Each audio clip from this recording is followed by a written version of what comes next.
got elected is just couldn't be more remarkable. But now he has his economic team as he gets ready to take over. He has quoted research by a former Obama administration official, a guy named Alan Kruger, who's a preeminent researcher on unemployment, and he's a well-regarded professor of economics at Princeton. And so Rick Scott has quoted the research of Alan Kruger, and he says, this is Rick Scott's again, his economic team. Quote, according to Alan Kruger's research, the amount of time people spend on who are getting unemployment, the amount of time people on unemployment spent looking for a job only averaged 20 minutes a day! Exclamation point. Within 2 weeks of unemployment ending, that increased, but only to 70 minutes a day.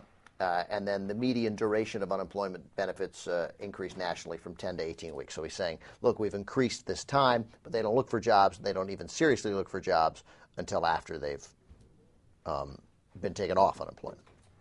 The only thing is, that's not true. Of course it's not true. So, of course, the first thing he wants to do is tighten job search requirements for people getting benefits, cut off assistance for those who don't comply, and assign community work for those who don't get a job in 10 weeks. So essentially, give some sort of prison sentence to people who don't get a job in 12 weeks. The goals would be to increase employment, reduce the payout of unemployment benefits, as well as the unemployment compensation tax burden on businesses. What does he think is happening with unemployment? Why does he think they don't have jobs? Yeah, no, this is what I love, because Rick Scott is an example of a Republican who will turn around and, while criticizing Obama and his presidency, will say Obama did nothing to help the unemployment rate. So he's this very same type of person who would say, oh, we don't have enough jobs in America. What happened to jobs? Why hasn't Obama increased jobs? Right? And then when it comes to the issue of unemployment, when it comes to the issue of helping those who are unemployed, it's like, these people are lazy. All these jobs out there. All these jobs out there they won't. That's a great point. That's a great point. It drives me nuts. Right. So anyway, so Kruger says the research, which was conducted during the stronger economic period of the mid-2000s, he says, first of all, they got it wrong. It's double. They spend 40 minutes a day looking for a job. And again, if you... Well, whatever. I mean, I guess technically if you're unemployed, you should probably spend more time looking for a job. But really, that's on you. No one who's on unemployment insurance, 99% of people who are on unemployment insurance want a job. So they quoted the research wrong. And secondly, he says the unemployed in the U.S. devote more time searching for a job than unemployed workers in other countries. Yet Scott's teams make it seem the unemployed put little effort into finding a job. So again, they've totally manipulated the issue as if people on unemployment. I mean, here's what they do. They look for jobs in their field. Right, of course. Because you don't, when you're unemployed and you're unemployed for 18, 20 weeks, you don't want to take a job at Starbucks and then quit it instantly if you've been a data researcher. You want to try and find a job in that field. At some point, you're going to move on. But the idea of unemployment isn't to get you through 6 days. The unemployment benefits are designed to get you through a period while you try and restart your career, not take a job 50 times below your level, which, by the way, apparently aren't there either. Right. So, can I say something really quick about unemployment benefits?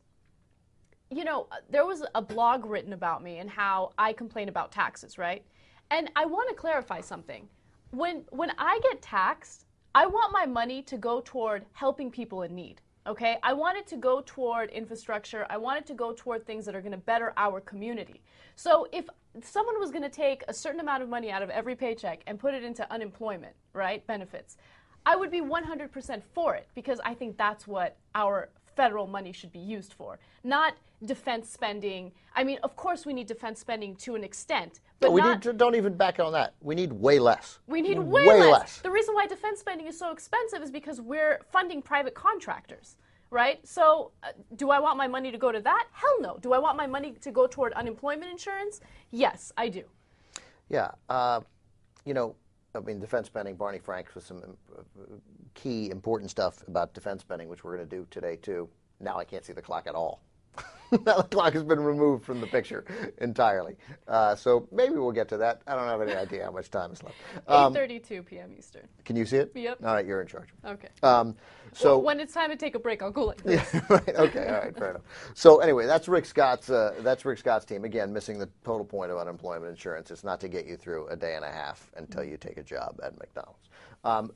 Now, but Rick Scott So he was the head of the Hospital Corporation of America, which he was the head of Columbia Hospital, which merged eventually with the Hospital Corporation of America, forming Columbia HCA, the biggest private for-profit hospital chain in the country, a gigantic, important company in reshaping how we were treated for any type of ailment in this country and how Medicare billing worked, everything. Again, for-profit hospital.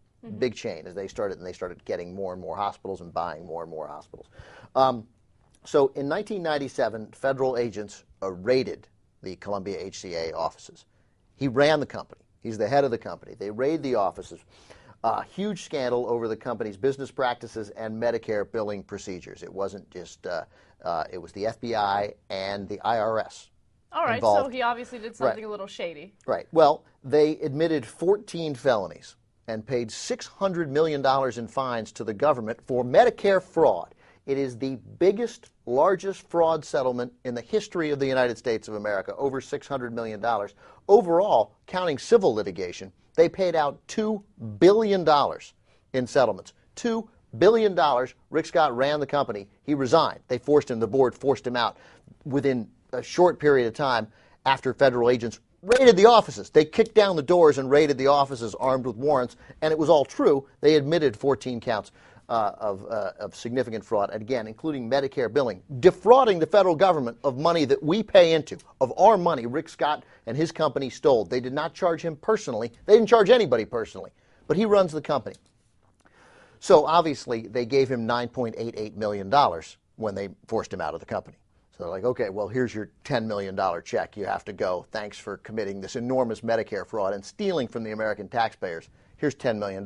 Oh, and by the way, you still have your stock options. They're worth $350 million. Oh, my God. So he gets $360 million for defrauding the government, and then he becomes a venture capitalist, right, where he makes just investing, making more and more money. It's all working out great for Rick Scott.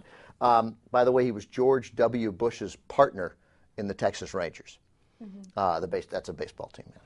I figured it was a sports-related But you didn't. thing. You figured it was sports-related. Didn't own the actual Texas Rangers, the lawman, like Chuck Norris was in. So he's George W. So he's, buddy. These are his boys. He's fine. $360 million he's paid off. Nearly half of what they had to pay the government as part of their settlement, the largest settlement in U.S. history, but just a fraction of the $2 billion they overall paid in settlements for defrauding me and you. And now he's involved in this. And this guy who took $360 million after defrauding us, again, I'm going to keep referring to it, $2 billion. Jesus. $2 billion they have to pay for defrauding, $600 million in fraud. Now he's got the audacity to sit here and talk about, and with his economic team, that the big problem here is that people who have lost their jobs in this giant recession caused by banks that he took money from as a venture capitalist that he's worked with, that he's made all this money off, that he thinks the reason these people are unemployed and the reason they're staying unemployed is because they're not looking for work. Right. And the good people of Florida elected him governor in November. And he takes office in January. He narrowly won. He won by like 68,000 votes, something like that. I don't remember what the actual total was, but he didn't win by much. He won by less than 2%, beating Alex Sink. Look, he's a terrible guy. There's no question about it. But can I make one quick, very superficial point? No. All right. No, yeah, what do you got? Scariest looking man. Totally. Governor? Yeah, very scary looking guy. I wouldn't trust that guy with anything. No, I mean, I know he should wear a suit and tie because he's clearly covering up the Aryan Brotherhood swastikas that he got while he was inside. Yeah, he looks like a skinhead. He's really scary. All right, he doesn't. He's not that. I'm obviously making that up. But he should be glad that he didn't have to go to prison for that because it's pretty clear who he would have joined in prison.